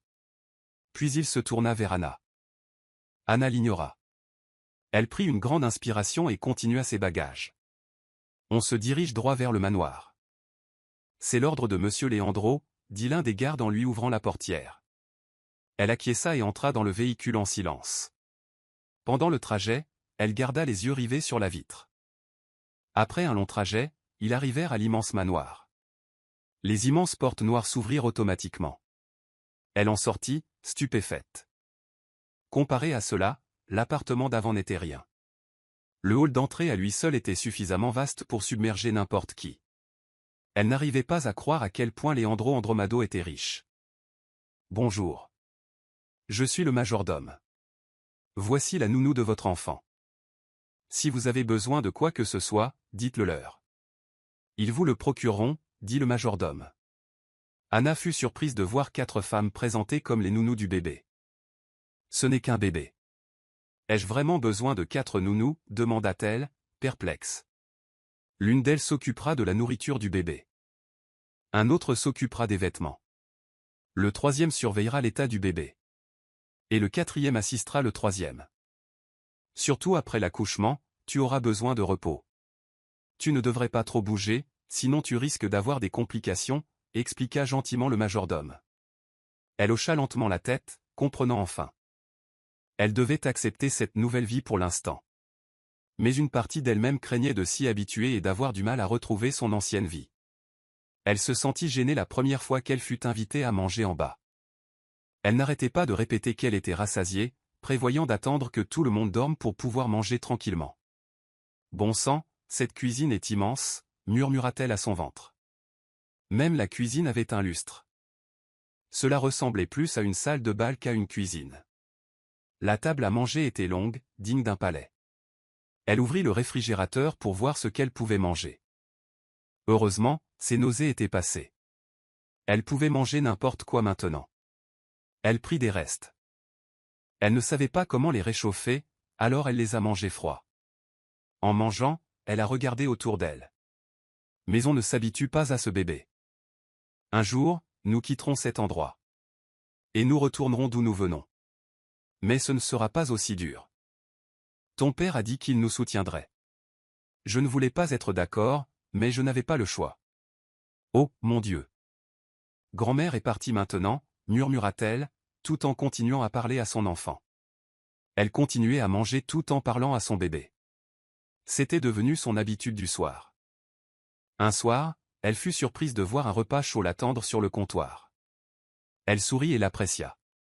Repue, elle montait à l'étage lorsqu'elle aperçut une nounou qui l'attendait dans l'escalier, souriante. « Tu aurais dû nous le dire. La prochaine fois, je t'apporterai à manger, » dit gentiment la nounou. Puis elle rangea derrière Anna. C'était sûrement elle qui avait préparé le repas. « Merci, » dit timidement Anna. « De rien, » répondit la nounou avec un sourire. Anna se mordit la lèvre inférieure, gênée, et monta à l'étage. Les jours suivants, un matin, elle fut surprise par un bruit de mouvement à l'extérieur de sa chambre. Curieuse, elle sortit. Des ouvriers transportaient des meubles. « Je suis désolée. On vous a réveillé ? Je peux leur dire d'arrêter. » Le majordome s'excusa. Elle secoua vivement la tête. « Non, ça va. Mais que se passe-t-il ? Pourquoi déplace-t-il des objets ? Quelqu'un d'autre utilise-t-il cette pièce ? » Le majordome acquiesça. Sœur Leandro prépare la chambre du bébé. Il a également acheté de nouveaux meubles et des jouets. Il avait commencé à préparer la chambre avant même ton arrivée. Il préparait ça depuis un moment. Elle hocha la tête, touchée par la révélation. Il était tout excité, lui aussi. Elle n'était pas la seule à attendre ce bébé avec impatience.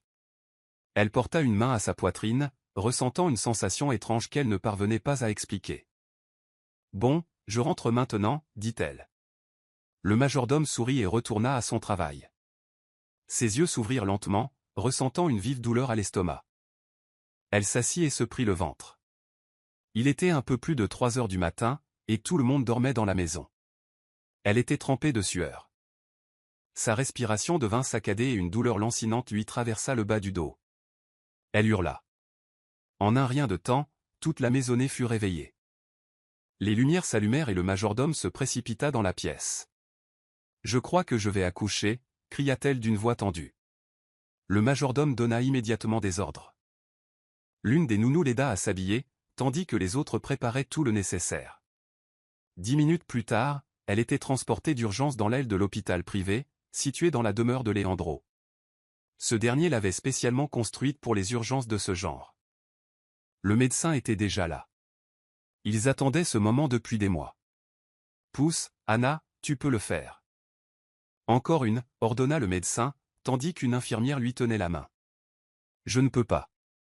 Je n'y arriverai pas, » sanglota-t-elle, épuisée. « Oui, tu peux. » Encore une poussée, l'encouragea l'infirmière. Puis, avec un dernier cri, les pleurs de son bébé emplirent la pièce. « C'est un garçon », annonça le médecin. L'infirmière lui tendit le bébé. Anna pleurait abondamment en prenant son enfant dans ses bras pour la première fois. La douleur disparut instantanément. « Salut bébé, maman est là », murmura-t-elle en embrassant le front du bébé. Devant la pièce, Leandro attendait anxieusement. Lorsque l'infirmière sortit et annonça l'accouchement sans problème, un large sourire éclaira son visage. « Elle a un garçon », dit l'infirmière. Leandro hocha la tête et entra lentement dans la pièce. Il s'arrêta sur le seuil en la voyant tenir le bébé. Elle leva les yeux et croisa son regard. « Veux-tu le tenir ?» demanda-t-elle doucement. Il s'approcha, l'air indéchiffrable. Avec précaution, elle lui tendit le bébé. Il serra son fils dans ses bras pour la première fois, doux mais ferme. Le bébé se tortilla dans ses bras, puis se calma. Leandro baissa les yeux, son regard s'adoucissant. « Eh, petit » murmura-t-il. Un silence s'installa entre eux. Puis il regarda Anna. « Merci » dit-il. Elle hocha légèrement la tête. « Il te ressemble » dit-elle. Il sourit. Puis il lui rendit le bébé et quitta la pièce sans un mot. À partir de ce jour, le manoir devint plus animé. Le rire du bébé résonna dans les couloirs. Il avait sa propre chambre, son propre berceau et sa propre équipe de nounous. Leandro ne manquait jamais une seule journée pour rendre visite à son fils. Même lorsqu'il rentrait tard du travail, il passait à la crèche pour surveiller son enfant dormir. Parfois, il le portait doucement, de peur de le réveiller. Une nuit, Anna entra dans la chambre d'enfant et trouva Leandro endormi dans le fauteuil à bascule, tenant leur bébé dans ses bras. Cette vision lui fit un pincement au cœur inattendu. Elle se retourna et s'éloigna silencieusement, les laissant tranquilles. Mais cette nuit-là, elle ne put dormir. Elle resta éveillée, pensant à Leandro, au bébé, à tout. Et pour la première fois depuis longtemps, se demanda-t-elle, pourrait-elle vraiment partir après un an? « Ne t'inquiète pas, je ne reste pas longtemps. Je suis juste là pour voir le bébé, » dit Trixie en entrant dans le manoir, toujours aussi fière de lui. Elle traversa le hall d'entrée comme si elle était chez elle, portant de grands sacs de course remplis de vêtements et de jouets de marque pour bébé. Leandro n'était pas là, mais le majordome n'eut d'autre choix que de la laisser entrer. Après tout, c'était la fille du propriétaire de la pizzeria qui avait autrefois employé Anna. Elle se dirigea directement vers la chambre d'enfant, où Anna était assise par terre, jouant avec son bébé. Les yeux de Trixie se plissèrent légèrement, mais elle força un sourire. « Oh, il est mignon » dit-elle en jetant un coup d'œil dans le berceau. Anna la regarda simplement et hocha la tête. « Merci » dit Trixie avec un sourire narquois. « Tu profites vraiment de la situation, hein ?» Anna ne répondit pas. Vivre dans un manoir, avoir des nounous, manger de la gastronomie, ça doit être agréable, ajouta Trixie. Anna resta silencieuse. Elle n'avait aucune intention de s'expliquer devant quelqu'un qui ne comptait pas. « J'ai apporté des cadeaux » dit Trixie en posant les sacs par terre. « Mais ne t'habitue pas à cette vie. Tu vas bientôt partir, n'est-ce pas, une fois le contrat terminé ?» Anna se leva et lui fit face. « Ça ne te regarde pas » rit Trixie. « Oh, allez. On sait tous que Leandro est juste gentil. Une fois que ce sera fini, tu seras viré. Et ton bébé? Il restera ici. C'est la vérité, non? Ces mots la blessèrent plus qu'Anna ne voulait l'admettre. Tu devrais être reconnaissant. Il t'a tout donné. Une maison, de l'argent, des soins médicaux. Même ce berceau de luxe. Je n'ai jamais rien demandé de tout ça, répondit Anna à voix basse. Et je ne prends rien qui ne m'est pas destiné. Trixie leva les yeux au ciel. Peu importe. Ne fais pas comme si tu étais à ta place ici. Sur ce, elle quitta la pièce. Anna se rassit et serra son bébé contre elle.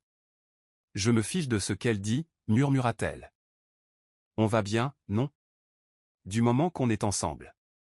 Ce soir-là, Leandro rentra encore tard. Il trouva Anna endormie dans la chaise haute, le bébé reposant paisiblement dans ses bras. Il resta là, silencieux, à les observer tous les deux. Le lendemain matin, Anna se réveilla et trouva un mot près de son lit. Viens avec moi aujourd'hui. Amène le bébé. Leandro. Elle fronça les sourcils, mais se prépara quand même. Ils roulèrent ensemble en silence. Arrivée à destination, Anna regarda par la fenêtre. Sous le choc. C'était une école, une académie prestigieuse connue pour n'admettre que des enfants issus de familles aisées. Leandro portait le bébé dans ses bras. Cet établissement accepte les candidatures anticipées, a-t-il dit. Elle le suivit, stupéfaite, lorsqu'ils entrèrent dans le bureau administratif. Je veux réserver une place pour mon fils, dit-il au directeur. Il entrera à l'école maternelle ici quand il sera majeur. Je paie d'avance. Anna resta bouche bée. Le réalisateur rayonnait. Bien sûr, monsieur Andromado. Nous serions honorés. Après leur départ, elle a enfin retrouvé sa voix. Tu n'es pas obligé de faire tout ça. Je le veux, répondit-il simplement. De retour au manoir, elle resta silencieuse jusqu'à la fin de la journée. Cette nuit-là, elle entra dans la chambre d'enfant et trouva le bébé endormi. Mais Leandro n'était pas là. Elle retourna dans sa chambre et le trouva assis sur le balcon. Je te cherchais, dit-elle doucement. Il se retourna. Je n'arrive pas à dormir, acquiesça-t-elle. Il fit un geste vers le siège vide à côté de lui. Elle s'assit. Pendant un instant, aucun d'eux ne parla. Puis elle a finalement demandé, « Pourquoi fais-tu tout ça? L'école, la crèche, le contrat, pourquoi ?» Il la regarda, l'air indéchiffrable. « Parce que c'est mon fils, et parce que j'ai fait une erreur une fois. J'essaie de ne pas en faire une autre. » Elle détourna le regard, ne sachant que dire. Il se leva et rentra, la laissant seule sur le balcon, le cœur battant la chamade. « Ne laisse pas ton linge traîner, » dit l'une des femmes de ménage le lendemain matin, frustrée, en ramassant les vêtements d'Anna dans le couloir. « Je suis désolée, » dit doucement Anna en lui prenant la pile des mains. Elle n'avait pas voulu laisser de désordre. Elle était juste pressée de changer le bébé et avait dû faire tomber des choses sans s'en rendre compte. La bonne s'éloigna sans un mot. Plus tard dans la journée, Leandro rentra tôt. Il trouva Anna dans le jardin avec leur bébé, essayant de le faire dormir à l'ombre d'un arbre. Il resta là un moment, la regardant bercer doucement le bébé en fredonnant doucement. Elle ne l'avait pas encore remarqué. Il s'approcha lentement et s'assit sur le banc à côté d'elle. « Tout va bien ?» demanda-t-il. Elle hocha la tête. « Je voulais te demander, » dit-il après un silence. « Que comptez-vous faire après un an, à la fin du contrat ?» Elle ne répondit pas tout de suite. Elle continuait à bercer le bébé, les yeux fixés sur son petit visage. « Je ne sais pas, » finit-elle par dire. « Je veux retourner travailler, peut-être économiser à nouveau. Racheter le stand de nourriture de ma mère. » Il hocha la tête pensivement. « Tu crois que je pourrais emmener notre fils avec moi ?» demanda-t-elle en se tournant vers lui. Il la regarda dans les yeux. Oui. Elle ne s'attendait pas à ça. « Tu es sa mère, je ne te l'enlèverai pas. » Elle hocha lentement la tête, assimilant ses paroles. « Mais je serai toujours là, » ajouta-t-il. « Je ne disparaîtrai pas. » Elle ne répondit pas. Au lieu de cela, elle baissa les yeux vers leur enfant. Le bébé bâilla, les yeux fermés. Leandro se leva. « Rentrons, il commence à faire froid. » Elle le suivit. Cette nuit-là, elle déposa le bébé dans son berceau et s'attarda un moment à le regarder dormir. Puis elle éteignit les lumières et sortit. En retournant dans sa chambre, elle passa devant la cuisine. Là, elle revit la même femme de chambre que tout à l'heure, peinant à porter une grande marmite de soupe. Sans réfléchir, elle se précipita pour l'aider. « Laisse-moi prendre ça », proposa Anna. La servante cligna des yeux, surprise, mais la laissa prendre l'autre poignée. Ensemble, ils apportèrent la marmite sur le comptoir. « Merci », dit la servante, encore un peu abasourdie. « Pas de problème », sourit Anna. Après ce jour, l'atmosphère commença à changer. Les domestiques, qui gardaient autrefois leur distance, la saluèrent désormais poliment. L'une des nounous lui demanda même si elle voulait l'aider à faire la lessive. Elle a poliment décliné, mais a apprécié le geste. Quelques jours plus tard, elle a trouvé un petit colis devant sa porte. À l'intérieur se trouvait un ensemble d'ustensiles de cuisine tout neuf. Qualité professionnelle. Il y avait une note jointe. J'ai vu que vos anciens étaient usés. J'ai pensé que ça pourrait te plaire. Elle sourit. Elle n'avait pas cuisiné depuis un moment, mais peut-être qu'elle le ferait bientôt. « Pourquoi m'as-tu amené ici ?» demanda Anna en regardant autour d'elle le terrain tranquille, entouré d'arbres et d'un léger vent. C'était paisible, propre, calme. Leandro se tenait à côté d'elle, les mains dans les poches, l'observant attentivement. « Je te donne cette terre, dit-il. » Elle se tourna vers lui, sous le choc. « Quoi ? Elle est à toi maintenant. C'est à ton nom. » Elle resta bouche bée. « Pourquoi fais-tu ça ? Tu as dit que tu voulais racheter le stand de nourriture de ta mère. Construis ton propre chez toi un jour. C'est ici que tu peux le faire. » Elle regarda à nouveau autour d'elle, bouleversée. « C'est trop, murmura-t-elle. Je l'ai promis dans le contrat, n'est-ce pas ? Au bout d'1 an, je te donnerai un terrain et un soutien financier. Je tiens mes promesses. » Elle ne savait pas quoi dire. Le geste était trop généreux. Trop pour quelqu'un comme elle. Elle baissa les yeux vers le bébé dans ses bras. « Merci, dit-elle doucement. » Il hocha la tête. Ils restèrent un moment silencieux, le bébé gazouillant doucement. Plus tard, de retour au manoir, Anna était assise dans la chambre de bébé, tandis que son fils jouait avec ses jouets. Elle observait autour d'elle, observant tout. Il ne lui restait plus que quelques semaines avant la fin de son contrat d'1 an. Elle aurait dû être heureuse, enthousiaste. Mais elle avait la poitrine lourde. Elle ne voulait pas l'admettre, mais elle n'était pas sûre d'être prête à partir. Le manoir était devenu sa maison, le personnel ses amis. Et Leandro ? Elle secoua la tête et se leva. Elle ne pouvait pas se permettre de penser ainsi. Ce soir-là, elle prépara le dîner. Elle cuisinait des plats inspirés des vieilles recettes de sa mère, des saveurs de son enfance. Quand Leandro arriva, l'odeur emplit la maison. « Qu'est-ce que c'est ? demanda-t-il, surpris de voir la table déjà dressée. « J'ai cuisiné, répondit-elle simplement. Il s'assit et prit une bouchée. « C'est incroyable, dit-il. » Elle sourit. Ils mangèrent ensemble en silence, échangeant seulement quelques mots. Mais l'instant était chaleureux, normal. Ensuite, elle fit la vaisselle pendant qu'ils jouaient avec leur fils dans le salon. Pendant un moment, elle eut l'impression qu'ils formaient une famille. Le lendemain, elle se leva tôt et sortit dans le jardin. Elle s'assit sur le banc et contempla le ciel. Elle avait besoin de clarté. Elle ne voulait pas se tromper. Elle ne voulait rien présumer. Elle avait accepté de partir. Mais s'il lui demandait de rester, le ferait-elle ?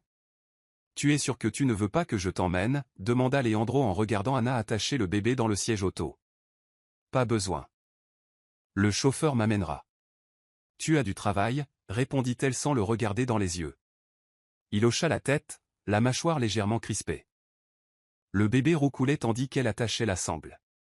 Elle souriait à son fils et caressait ses cheveux doux. C'était son dernier examen avant le début du programme de vaccination du bébé.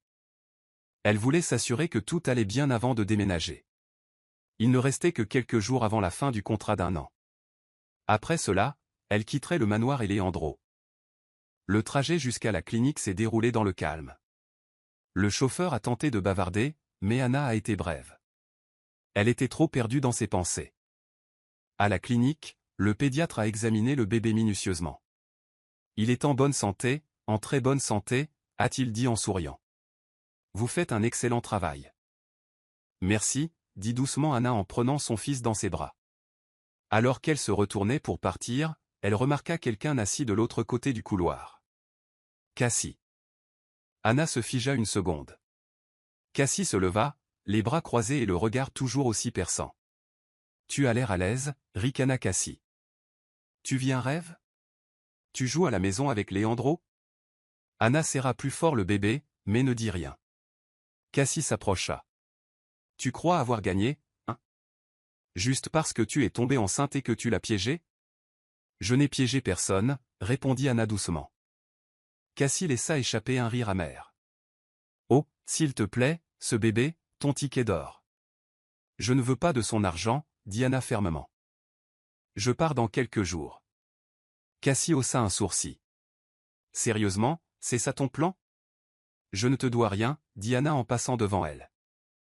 Cassie ne la suivit pas, mais sa voix résonna dans le couloir.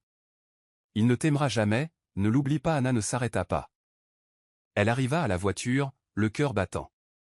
Elle serra son bébé contre elle et murmura, tout va bien, bébé. Nous partons bientôt. Tout ira bien. De retour au manoir, Leandro remarqua son silence. Tout va bien, demanda-t-il ce soir-là alors qu'elle bordait le bébé dans son berceau. Elle hocha la tête, évitant son regard, mais sa voix la trahit. J'ai vu Cassie aujourd'hui, dit-elle. Il fronça les sourcils. Où? À la clinique. Il resta silencieux. Elle a dit des choses, ajouta Anna. Mais peu importe. Je pars quand même. Il fit un pas en avant. Tu n'es pas obligé. Ses yeux s'écarquillèrent.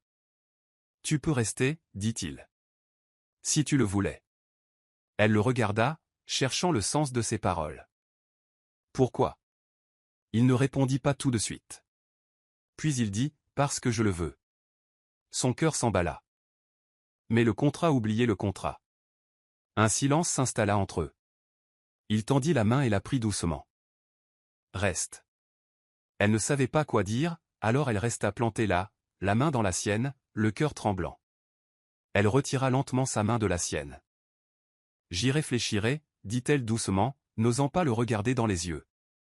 Il ne la força pas, il hocha simplement la tête, même s'il attendait visiblement une réponse différente. Elle le dépassa et se retira dans sa chambre. Cette nuit-là, elle resta éveillée, les yeux fixés au plafond. Son bébé dormait profondément à ses côtés, respirant doucement. Son esprit était tout sauf calme. Leandro lui avait demandé de rester. Ni à cause du contrat, ni par obligation. Mais parce qu'il le voulait. Qu'est-ce que cela signifiait? Était-ce ce qu'elle espérait? Ou le faisait-il simplement pour l'enfant? Elle ne pouvait pas poser la question. Elle ne pouvait pas risquer d'entendre la réponse si ce n'était pas ce qu'elle voulait. Elle avait appris à construire des murs. Elle avait appris à protéger son cœur. Mais maintenant, ces murs commençaient à se fissurer. Elle tourna la tête et regarda son bébé dormir. Elle déposa un doux baiser sur son front. « Je ferai ce qu'il y a de mieux pour toi, » murmura-t-elle, même si ça me fait mal. Le lendemain, la maisonnée était inhabituellement calme. Le personnel se déplaçait discrètement, jetant un coup d'œil à Anna qui descendait prendre son petit déjeuner. Elle les salua poliment, mais ils semblaient distraits. Lorsqu'elle arriva dans la salle à manger, elle comprit pourquoi. Leandro était déjà assis, mais il n'était pas seul. Un couple de personnes âgées était assis de chaque côté de lui. Anna se figea sur place. « Viens t'asseoir », dit Leandro en désignant la chaise à côté de lui. Elle marcha lentement, la poitrine serrée, et s'assit. « Ce sont mes parents, dit-il. » Sa mère esquissa un petit sourire, qui n'atteignit pas tout à fait ses yeux. Son père la fixa en silence. « On a beaucoup entendu parler de toi, » dit finalement sa mère. Anna resta silencieuse. « On voulait te rencontrer avant la fin de l'arrangement, » ajouta son père. Anna hocha légèrement la tête. Enchantée. Leandro la regarda, l'invitant silencieusement à rester calme. Après un silence gêné, sa mère reprit la parole. « Tu as bien pris soin de notre petit-fils. » Merci, Anna força un sourire. « C'est une bénédiction pour moi. » C'est aussi un Andromado, dit son père d'un ton sévère. Il portera notre nom et notre héritage. Elle agrippa le bord de la table, mais ne dit rien. Léandro lui prit la main sous la table, mais elle la retira doucement. Le petit déjeuner fut calme après cela.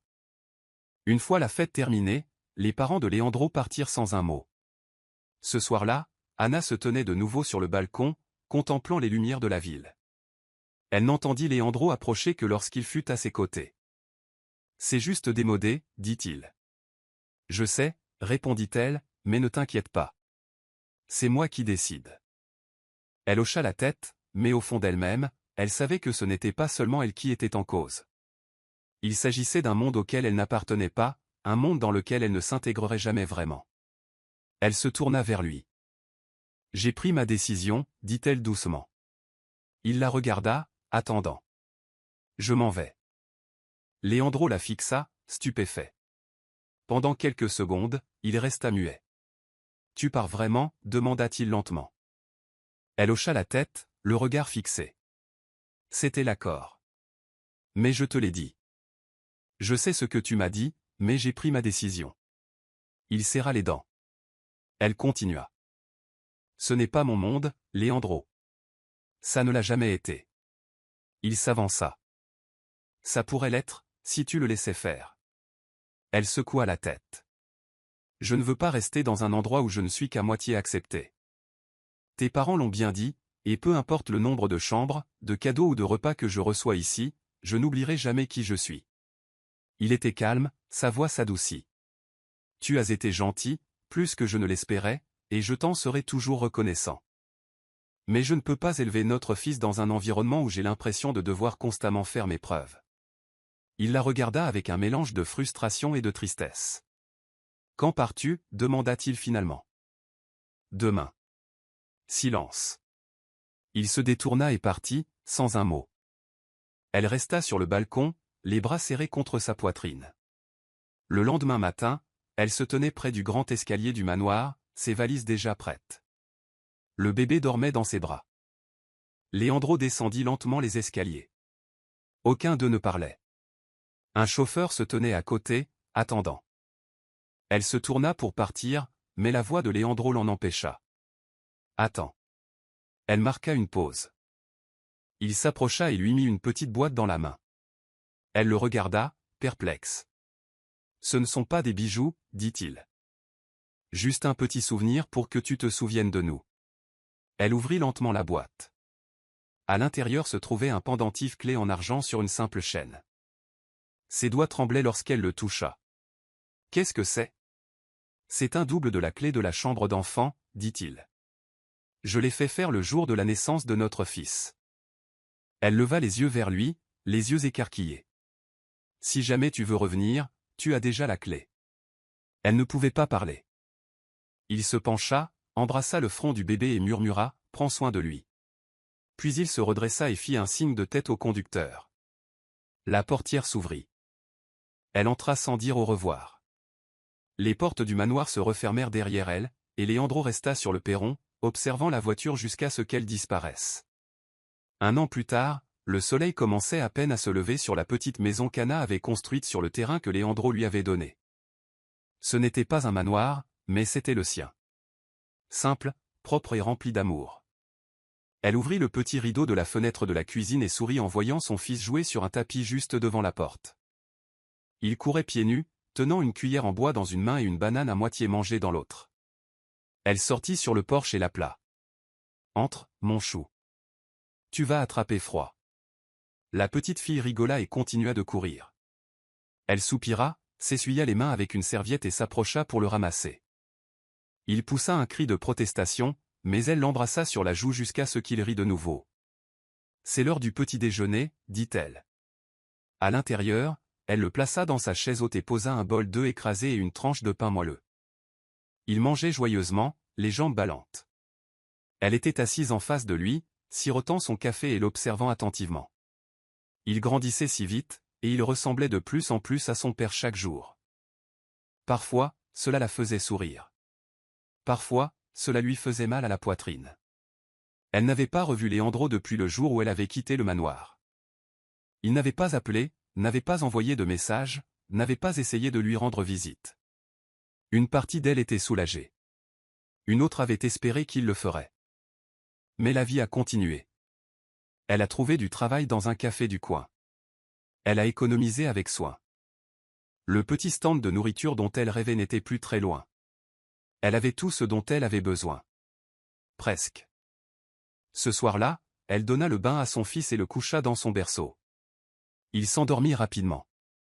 Elle sortit sur la petite véranda, sirotant une autre tasse de café. Le ciel était étoilé. La terre était calme. Elle ferma les yeux et respira l'air frais. Puis des phares apparurent au loin. Elle se redressa. La voiture s'arrêta lentement, le gravier crissant sous les pneus. Son cœur s'est mis à battre la chamade. Le moteur s'est arrêté. La porte s'est ouverte. Et Leandro sortit. Il avait l'air fatigué. Plus vieux, mais toujours le même. Il tenait quelque chose dans sa main. Une petite peluche. Ils restèrent un long moment à se regarder. Finalement, il prit la parole. Puis-je entrer ? Elle s'écarta sans dire un mot. Leandro entra dans la petite maison, se baissant légèrement en franchissant la porte. Il regarda autour de lui, scrutant l'intérieur modeste. Les meubles en bois, les jouets de bébé par terre, l'odeur de café qui flottait encore dans l'air. « C'est agréable, dit-il doucement. Elle hocha la tête. C'est la maison. Il jeta un coup d'œil vers la porte de la chambre. Il dort ? Oui, il s'épuise avant le coucher du soleil, répondit-elle en croisant les bras. Leandro déposa délicatement la peluche sur la table. J'étais dans le coin, dit-il, même s'ils savaient tous les deux que c'était faux. Ses yeux se plissèrent. Cette zone ne mène nulle part. Il esquissa un léger sourire, mais ne discuta pas. Elle ne m'a pas souri en retour. Tu n'as pas appelé, a-t-elle dit au bout d'un moment. Tu n'as pas écrit. Pas une seule fois. Il baissa les yeux. Je le voulais. Je ne savais pas si je devais le faire. Tu es son père. Je sais. Alors pourquoi maintenant ? Il a enfin croisé son regard. Parce qu'une année s'est écoulée et j'ai attendu que cette sensation disparaisse. Elle déglutit difficilement, la gorge serrée. Mais ce n'est pas le cas, continua-t-il. Il m'a manqué. Tu m'as manqué. Elle retint son souffle. Je pensais que tu étais peut-être mieux sans moi. Mais ensuite, j'ai réalisé que je n'étais pas mieux sans toi. Il s'approcha. Elle ne bougea pas. Je ne suis pas là pour l'emmener ou pour lui imposer quoi que ce soit. Il fouilla dans son manteau et en sortit une autre petite enveloppe. Elle la regarda avec méfiance. Ce n'est pas de l'argent, dit-il. Elle l'ouvrit lentement. À l'intérieur se trouvait un certificat de naissance. Celui de son fils. Elle parcourut le document. Ses yeux s'écarquillèrent en le voyant. Elle avait inscrit le bébé sous son nom de famille en partant. Mais maintenant, le document portait leurs deux noms de famille. Légalement enregistré, notarié et complet. Je ne voulais pas le modifier sans votre permission, a-t-il dit. Alors j'ai déposé les deux. Elle leva les yeux vers lui. Il prit une grande inspiration. Je veux faire partie de sa vie. De la tienne aussi, si tu me le permets. Elle le fixa, partagée entre la colère, la confusion et quelque chose de plus profond qu'elle refusait de nommer. Je ne demande pas tout, dit-il. Juste une chance, un jour à la fois. Elle se détourna et prit la peluche qu'il avait apportée. C'était un petit ours, tout doux et tout neuf. Elle le déposa dans le berceau à côté de son fils endormi. Puis elle se tourna vers lui. D'accord, dit-elle. Un jour à la fois. Leandro revint le lendemain, puis le surlendemain. Il ne restait jamais longtemps, quelques heures à chaque visite. Mais il revenait toujours avec quelque chose, des couches, des lingettes, des petits jouets, et même des provisions. Des choses qu'elle n'avait pas demandées, mais dont ils avaient besoin. Au début, Anna gardait ses distances. Elle le laissait nourrir leur fils, le changer, le porter dans la cour. Mais elle ne parlait pas beaucoup, se contentait d'observer. Leandro n'insistait pas. Il était patient. Il riait avec leur enfant, le portait sur ses épaules, lui apprenait à applaudir et célébrait ses premiers pas hésitants sur le sol du salon. Les jours se transformèrent en semaines. Un après-midi, Leandro arriva avec un panier de pique-nique. Elle haussa un sourcil. Qu'est-ce que c'est? Je me suis dit qu'on pourrait manger dehors, comme au bon vieux temps. Mais en mieux. Ils étendirent une couverture sous l'arbre du jardin. Leur fils rampa entre eux, gazouillant avec enthousiasme, attrapant des morceaux de fruits. Anna mordit dans le sandwich qu'il lui tendait. « C'est toi qui as fait ça ?» demanda-t-elle, surprise. Il sourit fièrement. « J'ai regardé un tutoriel en ligne, j'ai brûlé les 2 premiers, c'est le 3e. » Elle rit. Il la regarda. Son rire n'avait pas changé. Cette nuit-là, après avoir endormi le bébé, elle resta sous le porche à regarder les étoiles. Leandro la rejoignit, debout à quelques pas. « Je pense agrandir la cabine » dit-elle soudain. Il hocha la tête. « Besoin d'aide ?» Elle hésita. Puis peut-être. Il sourit. Ils restèrent un moment silencieux. Puis il reprit la parole. « Tu n'as jamais répondu à ma question. » Elle se tourna vers lui. « Quelle question ?» Il s'approcha. « Si je te demandais de revenir, non pas à cause du contrat, ni pour le manoir, mais parce que je veux que tu sois là, que dirais-tu » Elle le regarda, le cœur battant. « Je ne veux pas de contrat, dit-elle doucement. Je ne veux pas être une obligation. »« Tu ne le es pas, dit-il. Tu ne l'as jamais été. » Elle détourna le regard, incertaine. « Je t'aime, ajouta-t-il. Son souffle s'arrêta.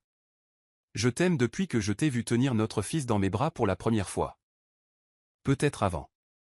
Je ne savais pas ce que c'était. » Elle ne parlait pas. Il s'est rapproché encore plus, à quelques centimètres seulement. « Je veux construire quelque chose avec toi. Pas seulement une vie pour notre fils, mais une vie pour nous. Ensemble. » Pourtant, elle ne dit rien. Puis elle murmura. « Ok. » Il cligna des yeux. « Ok. » Elle hocha la tête, les yeux embués de larmes. Un jour à la fois, il la prit dans ses bras. Et cette fois, ce fut la fin. Elle ne s'est pas éloignée. Avez-vous aimé l'histoire? Si oui, laissez-moi un commentaire ci-dessous. Je suis votre ami, Monsieur Hope, votre narrateur. Je vous aime tous, surtout ceux qui commentent souvent. En attendant de nous revoir, prenez soin de vous. Il la prit dans ses bras.